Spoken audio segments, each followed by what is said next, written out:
حزب الله وكوحده قاميه هو دي اللي قد لي حتى يا حسن نصر الله أودهان أنت لو كنا قارنا حزب الله هذا كل اللي قبل لي حسن شكري بقى اللي قد لي ركب بدن بقى اللي قد لي هو قامياشي كهوسي حسن نصر الله أرجوسي هو قاميه هو دي أورجما مليهين أود وإسرائيل كجا أرجوستان ديلك هو قاميه هو دي مركز حسن نصر الله يعني إني أرجوستان فواحد نقول كريا حقيقة لمشهدي يديلك حسن نصر الله قيمة وين أي أكتودا ولا هاي هو حيكون لنا يعني مستقبل كدو إن الدمان عد كستا أي كشك داود يا كل وعنا وناكسن وحدا لحقيقي لمشهده قاميه كوحدة حزب الله حسن نصر الله ومالنتي الشلي وركو أي إلا حلي تلمامين وحيا الحوج لا كسو قال قيمه لوجستي أفر اسمه على بيروت عاصمة دولة لبنان وإسرائيل أي شيءتين قيمها جستي وحا استوديو هاسومة تي في لتشوجا ويقول السجن أستاذ مصطفى أو سوينو فلنقية أرمها عربته أهنا برسرة أو كهول كلام مجال هرجيسة لنا خبرشنا كحلدر أستاذ مصطفى حين كوجنا هي هجاميهن لبيه صدق كالسنة هجامينا أي كحضة حزب الله دادي سنة لقو قياسي لحدني يدا حسن رسول الله ولي بقى الشعب وعندما صلام يا تدوينها كنا له كحيران شنو كان سيجارة صلام يا وري عبد الرحمن شنبو هذا السؤال شن كجوابه حسن نصر الله runtii waa nin caan ku ah caalamka carabta iyo caalamka islaamkaba waa nin in badan la dagaalamayay dawladda yahuudda in badan la dagaalamay uu kamid ahaa muddooyinkii dhowr iyo soddonkii sannadood ee ugu dambeeyey xasan nasrullah wuxuuna ku dhashay waddanka lubnaan 1960 ayuu ku dhashay tuulo kamid ah tuulooyinka waddankaasi oo wuxuu kasoo jeedaa qoys faqiir ah ayuu kasoo jeeday xilligii dhalinyaradiisana wuxuu kasoo biiray maxaahidda ay iska leeyihiin wadaadada shiicada ah oo ku kala taala waddanka lubnaan iyo ciraaqba oo aqoontiisa diimeed halkaas ayuu kusoo qaatay allahuma salli calaa sayidina maxamed markaan ka sheekayno ama ka warano taariikhdiisa siyaasadeed sanadka markay ahayd 1979 wuxuu kusoo biiray dhaqdhaqaaq la yidhaahdo amal xarakat amal ودغدغاقي الشيعة دغدغاقي وهرية أي شيعة أي كسمايان ودك لبنان دغدغاقي سي كل الخلافات كدحمري خلاف كسوق كيسدس إسلا كسر كون سجال بقول لبيس تيتكي إنه أساسه أما إنه كبيره حزب الله وذا القار شيعة وحي كجوين حركة أمل أمل وحين نسمين حزب الله سنة كون سجال بقول لبيس تيتكي لأن أوركاس أيوك سوبيري اللهم صل على سيدنا محمد كن سجال بقول لي سجاش كيما لها أي واحد عذي هجاميه أما هجاميه حزين هجاميه حزب الله ولني لو رجع عباس الموسوي أي واحد دشي أو عينا كيهود ويدلين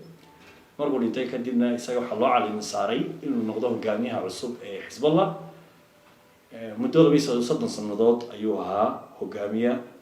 من هجامية دغدغة حزب الله تقارب بدر رتي وقوق عادي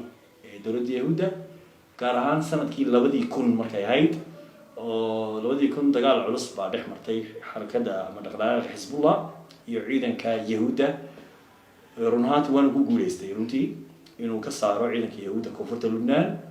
وسنة كي رتي هو شعب حي عالم الإسلام كا دجال لبعض بعد عدد سنة كيلو بدي كل لحدي بس كذا دجال إلى مدة بيل أما لو بيلنا كو قياس كريو أيو دجال كو خاضي إلى كيهودا ولو كو بوليس كرنتي اللهم صل على سيدنا محمد سمعت وانا أكثر رتي عالم سانكو كلها لكن سو حيرد علي مركي تاريخ هي كل كل يوم ربي تمانكي مالها أي صدق تمانكي جارهان كعدم كعربيت كدعوة كسوريا أيوه ولصفتي إذا بشار أسد إذا كسوريا كان ومركز الدين هلا إيجو ويسكو مذهب بشار أسد سوريا وشيعه حسن نصر الله شيعه كدبنا سووا هيرين يشيعة أيوه ولصفتي إذا كبشار أسد وحنا ضحك على يتقال كان سكي كدل عيوة كسوريا nasiib xumo runtii xisbigiisu xasuuq badan buu geystay waxaan oran karayaa gelista uu ku galay suuriya ayaa sumcadiisa ka dishay xaqiiqatan allahuma salli calaa sayidina maxamed adiguna waxaa dhacday dagaano maalintii dhaweyd inagii maqnay dhimashadiisa oo ciidanka yahuudda ayaaba ku guuleystay runtii isagoo wanted ahaa dhowr sanadood inay duqeymo ku dilaan daanta koonfureed ee magaalada beirut ustaad mustafa muhiimad intee leeg ayay u leedahay israa'iil dhimashada xasan nasrullah haddii bay hadda ay ku guuleysteen inay duqeymo ku dilaan yahuuddu dee laga bilaabo taariikhdii sanadkii hore ee october sidan october oo markaa ma garatay xamaas ay weerar ku qaaday waxaad moodaa macnawiyaadkooda iyo inay hoos yaro dhacday oo sumcaddeedana hoos u dhacday waxaan oran karayaa dilka ay ku dileen xasan nasrullah niyadooda ay dib u dhisteen oo waxay runtii caalamka tuseen inay awoodi karayaan inay argoostaan fa waxaan oran karayaa xaqiiqatan dhimashadii iyo dilkii xasan nasrullah qiimo weyn ayaa agtooda u leeyahay oo waxay ku dhiiranayaan mustaqbalka dhow inay dhammaan cid kasta ay ka shakiyaan inuu lid ku yahay amnigooda inay weerari karaan oo inay ku takhalusi karayaan xisbullah waa kooxda hogaamiyahoodii laga dilay hadda ee xasan nasrullah awood ahaan intaynu ka naqaano xisbullah hadda keligii lagama dilin xasan shukri baa laga dilay rag badan baa laga dilay hogaamiyaashii ka hooseeyey xasan nasrullah argoosi hogaamiyahooda u dhigma ma leeyihiin awood ah oo israa'iil kaga argoostaan dilka hogaamiyahoodii marka la eego xasan nasrullah dagaalkan imanka intaanu bilaabin ka hor weerarka imanka ay ku qaadayso yahuudda lubnaan ayaa waxaa dhacday weerar baa jiray oo dhanka technologyada runtii ay ku weerartay yahuudda ay ku weerareen xisballah waxaa jirta bahal qalab yar oo ay ku adeegsan jireen telecommunicationkooda iyo xiriirkooda in la burburiyo oo weerarkaasi wuxuu sababay runtii inuu boqolaal kamid ah ciidanka xisbullah inay qaarna ku dhintaan qaarna ay ku dhaawacmaan xaqiiqatan ani isma lihi xisbullah wuxuu awoodi karayaa waqti xaadirkan inuu kaga jawaabo dilka uu u geystay hogaamiyooda xasan nasrullah inay gantaalo ku tuturaan mooyaan laakiinse xaqiiqatan xisbullah ma laha awood kaloo ay totaliyan inay kaga argoosan karaan iyo inay magaratay dhaawac ku geysan karayaan dowladda yahuudda ugu dambeyntii iiraan waa dowladda keliya sida xoog leh kooxdan laba tilmaamay iyadu samaysay ciidan ahaan tababarta hub ahaana quweysa oo hubka siisa gudaha